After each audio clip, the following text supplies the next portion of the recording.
ไม่มีหลักฐานแต่มากล่าวหากันเปล่าตาหน้าว่าเป็นฆาตกรกำนันต้องตักเตือนชาวบ้านของกำนันหน่อยนะ ถ้าว่าใช้เป็นหลักฐานได้ใช่ไหมถ้าชาวบ้านเจอล่างของนางคณิษฐา ถ้าขาดเจอขึ้นมา พวกเราจบเฮแน่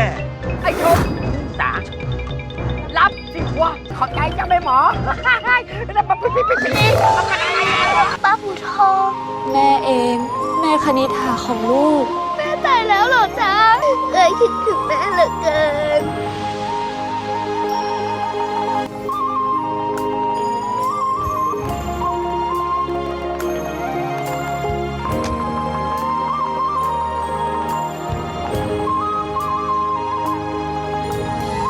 ร่อนแต่รำแก่เหลือแต่รำอ่อ